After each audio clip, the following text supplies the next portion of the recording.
Alright, so we're about to pull the lower control arm off. It's not really that hard to pull it off. It's just a lot of small steps that you gotta take. So the first thing that I did was obviously remove the wheel. The next thing I did was I put a jack underneath the motor supporting it, because we have to remove this bolt and this bolt, which holds the lower control arm, or lower motor mount, excuse me. Once that's off, it'll expose the bolt that holds this portion of the lower control arm, which is inside this little box area. And then we'll have to remove this bolt right there. That bolt there that's the trickiest bolt if it hasn't been removed for the life of the vehicle, mainly because the nut on the inside, I guess, is just tack welded in there, and if you try to remove that, say with an impact, and the threads are rusted or corroded in any way, it could potentially break the tack welds holding that nut inside there. If that happens, you have to peel the carpet back, cut a hole through your floor, and either put a wrench on that or weld the nut back to the body. So we're gonna try and avoid that at all costs. If we have to cut the hole, I guess we have to cut the hole, but we're gonna first try to avoid it. So before I remove the two control arm bolts and the motor mount, I'm going to remove the brake, the rotor, and try to unbolt the ball joint. Once we get the ball joint separated from the spindle, we'll unbolt the spindle from the coilover, and then we'll go ahead and last step work on the other bolts. I don't know if that's the best order to do it in, but it's the order that I'm going to do it in. So with that being said, I'm going to go ahead and start working on it.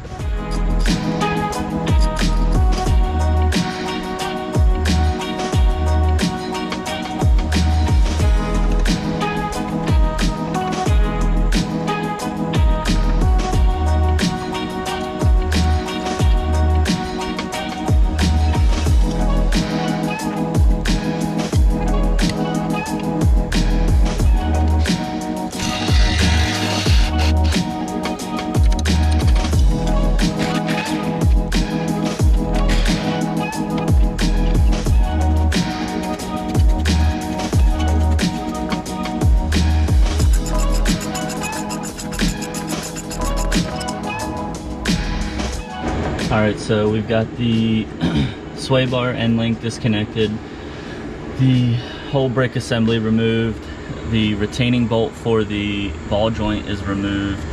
The only thing left is to undo the lower end motor mount, the forward side of the lower control arm, and the rear side I already broke loose and backed it majority of the way out, but it's got a little bit longer to go. So I'm gonna go ahead and knock that out.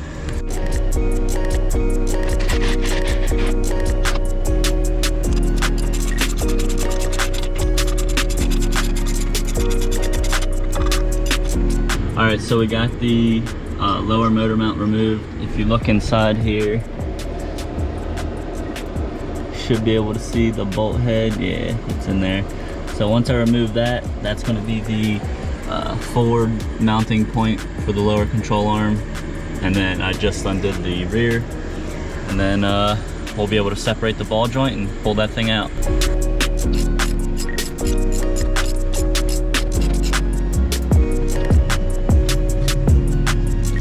Okay, so I've got everything disconnected now. The only thing I had to do is remove the two bolts holding the coilover to the spindle, and then that'll allow me to remove the bolts from the lower control arm, just because everything's wedged in there right now.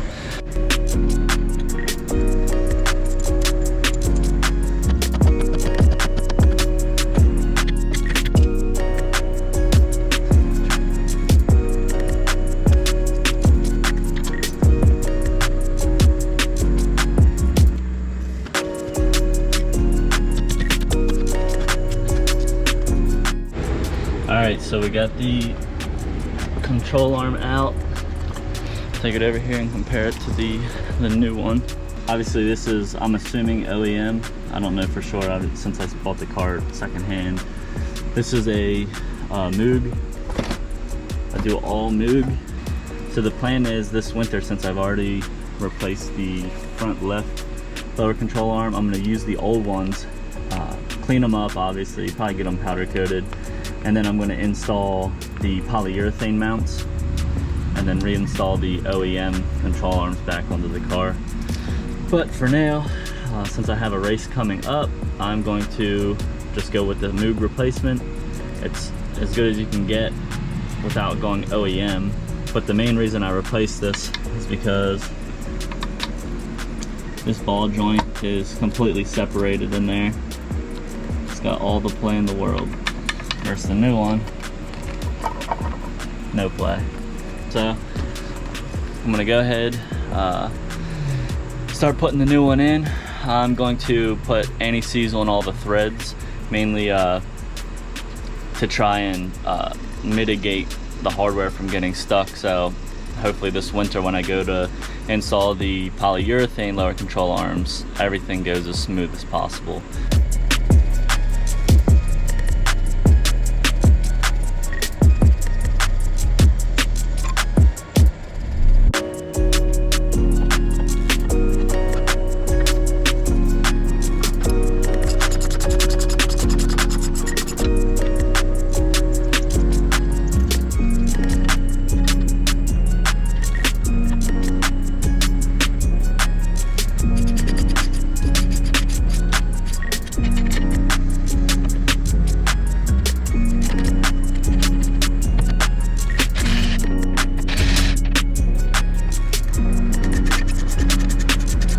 So one thing that I've noticed on my car when I bought it is I'm missing the bar that mounts here and connects down here to the lower motor mount.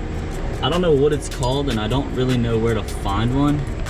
So if anybody knows where I could find one of those, let me know, because I'd like to install it. I'm not entirely sure what its purpose is, but I'd rather have it knowing that the car was factory with it. I'm sure it provides some sort of rigidity to the frame and the whole drivetrain, and for racing, obviously, the rigidity would be beneficial to me. So, but yeah, if you know what that is, let me know in the comment section below. All right, so I've got pretty much everything reassembled minus the brake setup. It is tricky to get the new lower control arms into the position that it needs to be in.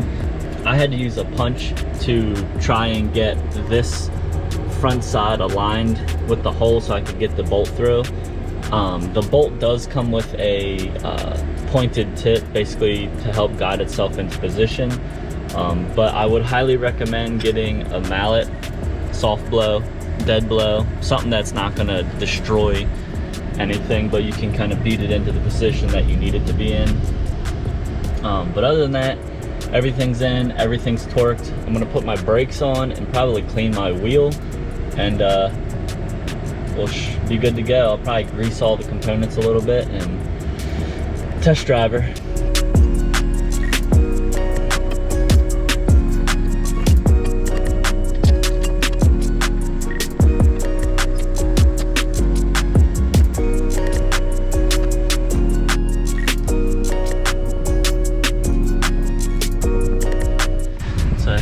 Scrub the inside of my wheel just because she's got some dirt inside there.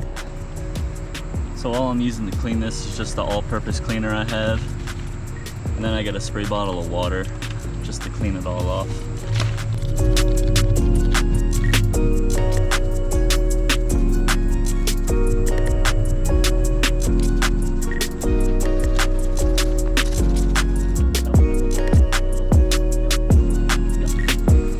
Gonna use some quick detailer just to do the inside.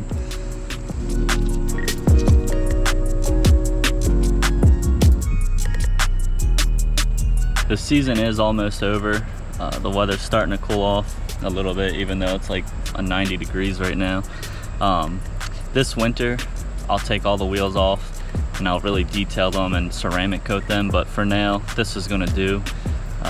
We only got maybe a month or so till this thing gets parked and some real work starts on it. But well, maybe more than a month or so, maybe 2 or 3, but either way, I'm gonna get this wheel back on, we'll test drive it and go from there.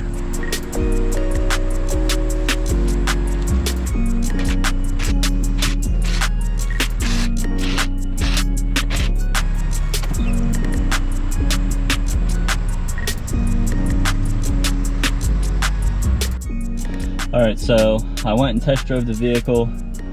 I could hear some sort of scraping. It was like an intermittent the intermittent scraping that I was hearing, I've heard it before. The first time I heard it was when I first put the wheel on the front right corner. At some point, the previous owner replaced the brake caliper and the brake caliper bracket. Well, the bracket isn't an OEM style, so I guess it protrudes out a little bit further than the OEM one, which resulted in it scraping the inside of my wheel. I was not happy about it, but I ground it down and I pressed on. Well, this was the first time I've removed that caliper bracket since I put the new wheels on, and today when I test drove it, I could hear that scraping sound again. So I just pulled back to the shop. I'm gonna take the wheel off and inspect to see if that's what it was. So if you see this line right here, all the way around, that was from when I first put the brake on, or the wheel on, the brake caliper bracket was contacting it. So now if you look at the brake caliper bracket right there, so that's where the wheel is contacting it again. I ground this all down before, but I guess when I removed it and reinstalled it, it changed its position just enough to touch again. So I'm just gonna grind this portion off again and throw the wheel back on. I am going to loosen the 2 bolts of the coilover and push it in as far as I can to get the most camber adjustment, because that's how I had it set when I originally set my camber. Because just test driving it, I could tell the camber on this one was 0 when it should be closer to 1.5 or 2.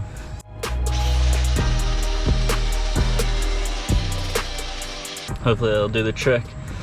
I'm gonna adjust the coilover now, and then I'll test the wheel out on there to make sure there's no contact.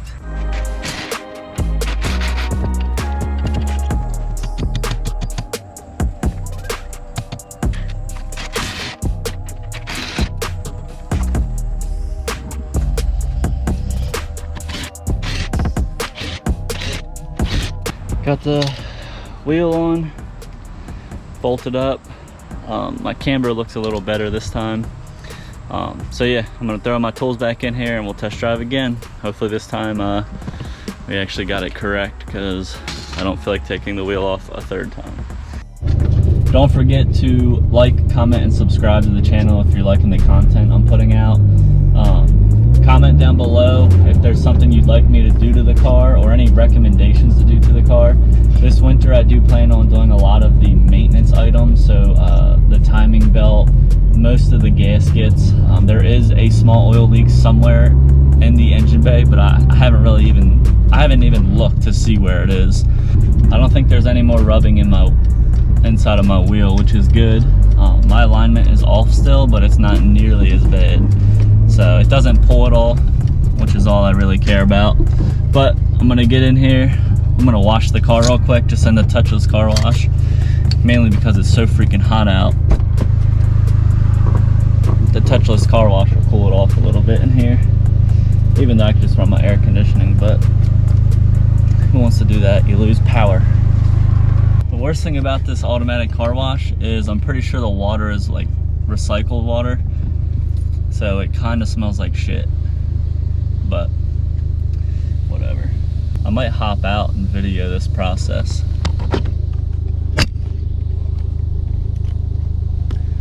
I'll wait for it to go by.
Sprayed off.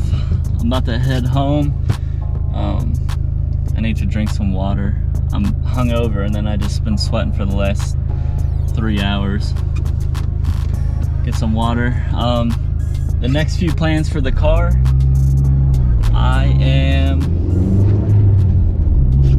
have an autocross event coming up, and I think the next 2 weeks. I have to confirm that. And then I'm gonna do my first track day. I think it's October 8th. I'm not positive. It's either the 2nd or the 8th. So that's gonna be my first track event. I'm gonna be going there with a friend that I met at autocross. He's been to, I think, 1 track event, so it'll kind of be a learning experience for both of us.